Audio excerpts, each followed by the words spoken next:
sinasabi mo kanina? Huwag po nilang isipin na ang mga taga Mindanao lahat is Duterte. Tandaan po nila si Duterte ang nagpadurog ng moski ng Marawi. Hindi man lang niya nirespeto ang moski ng Marawi. Diba? Kaya kayo mga Muslim, alam mo nung dinurog yung moski ng Marawi, ako basinan ako Sa totoo lang, nag-viral ako sa Libigan Bayan. Ay, mga nung nadurog po yan, umiyak po ako. Although hindi ako 5-timers, hindi pa ako religyosa, Muslim lang ako. Umiyak po ako nung dinurog. Kaya sunga-sunga na lang po yung mga ibang Muslim kung bakit si Duterte yung ino-idolo nila. Chef. Ayan. Thank you po. Thank you, ma'am. Tawilang BBM mula noon pa man po, Marcos loyalist. Sabi nga ni Sir, nanay, magulang ma. Ako din po ganun. Kulang na lang, mamatay yung mama ko na kaganon. Diba? Hindi po, sinisipan nila yung mga bayaran, sila po yung bayaran dahil wala talaga silang loyalist. Hanggang Davao lang sila. Tanggapin na nila. May nagsara nila na ganun na.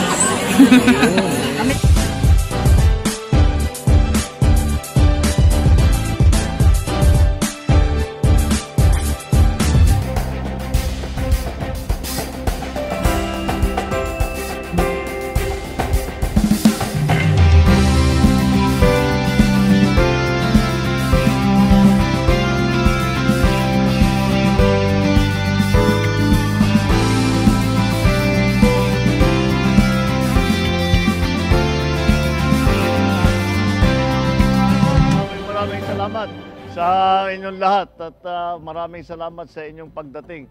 At tama na yung selfie, upo muna kayo. Nagtataka nga ako, kulang pa ba yung selfie natin? Para kailangan na ano, ha? Kaya nga, ayoko nung magpa-selfie dahil tumanda na ako eh. Kaya gamitin na lang niyo yung mga dating picture natin. Para kunwari mga bata-bata pa. Pero anyway, Merry Christmas sa inyo lahat at nagpapasalamat ako na nakarating kayo sa ating konting celebration, konting pagpakilala at matagal na tayong hindi nagsama-sama na buo-buo lahat tayo. At siyempre dahil nung nakaraan ay very intense yung ating mga ginagawa. Kaya marami tayong trabaho.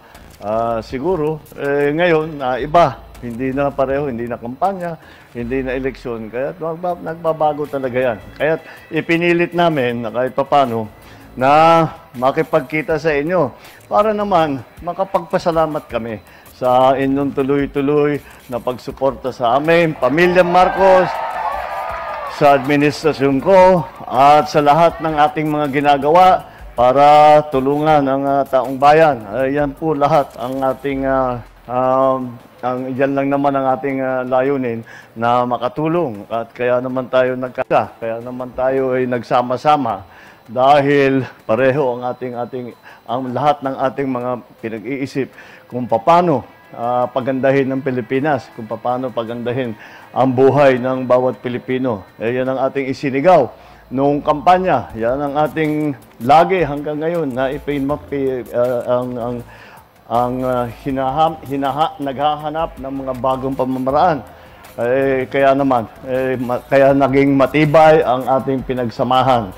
Dahil hindi lamang dahil tayo magkakaibigan, kung hindi tayo ay sama-samang may isang paniniwala. At yan yung nagkakaisa. At sa pagkakaisa na yan, ay pagagandahin natin ang Pilipinas, pagagandahin natin ang buhay at ang mga pag-asa at mga kinabukasan ng ating mga minamahal na kababayan.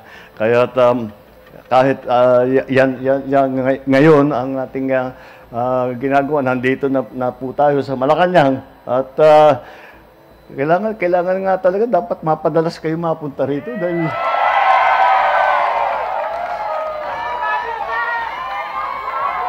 kasi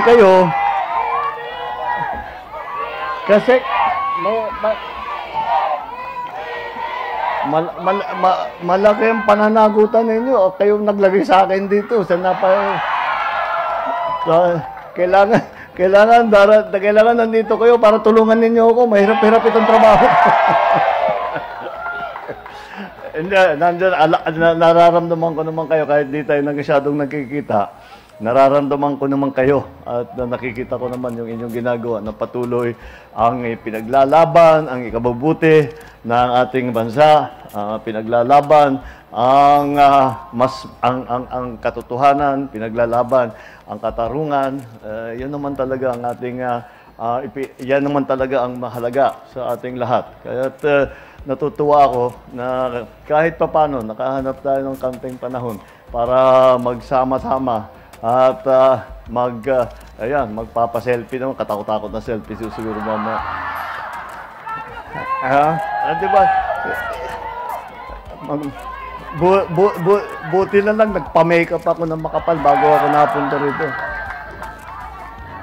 Anyway, andito rin si Lisa at sabi niya, sabi niya, hindi naman daw kayo nakikita. Kung hindi nga dun sa social media, kung hindi naman sa mga iba't ibang media, sabi niya, dapat sumama siya. Namilit siyang sumama para sabi niya, makita ko naman, makilala ko naman itong tumutulong sa atin. Kaya nandito si First Lady Lisa Araneta Marcos. Anyway, yun lang. Ako kagaya ng sabi ko, ito naman, parang salo-salo lamang para makapag konting selebrasyon dahil Pasko na. Nakita niyo naman itong palasyo. Naka-ready na ito para sa mga kabataan. Pag simbang gabi, binubuksan namin binubuksan namin ang palasyo. Pag simbang gabi na, bago pumunta ang tao sa simbahan, ng umagang madaling araw, dito muna sila. At papakain tayo ng konti, may konting laruan para sa mga bata, para naman may maramdaman ng Pasko. Kaya pagka nandito kayo, bumisita kayo. At open house naman ang palasyo. Bumisita kayo para makita naman ninyo kung ano yung ating mga handa para sa ating mga kaibigan at yung mga nakakadalo dito sa palasyo. At very happy again. Very happy to be able to see. Yung iba sa inyo, tagal ko nang hindi nakita.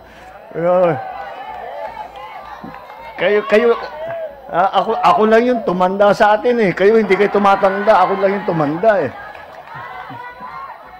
Laging may sipon, laging may karamdaman. Pero kayo mga healthy, lalakas ng mga katawan ninyo.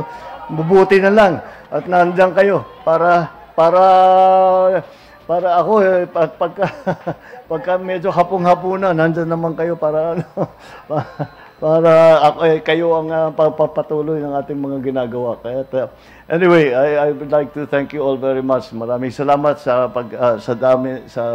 inyong tulong na ibinigay sa atin, ang tulong na ibinibigay ninyo sa administrasyon, ang tulong na ginagawa ninyo para sa taong bayan.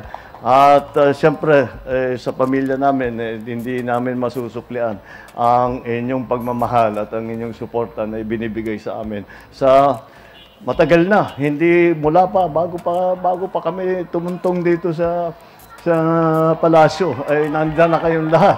Kaya mahaba-haba na itong pinagsamahan natin. At mabuti naman. At ako'y lumalakas ang loob ko dahil nakikita ko na marami tayong magkasama, marami tayong parehong paniniwala, marami tayong matatapang na nagsasalita at nagsusuporta at sumisigaw para sa kabutihan ng ating Pilipinas. Maraming salamat sa inyo lahat.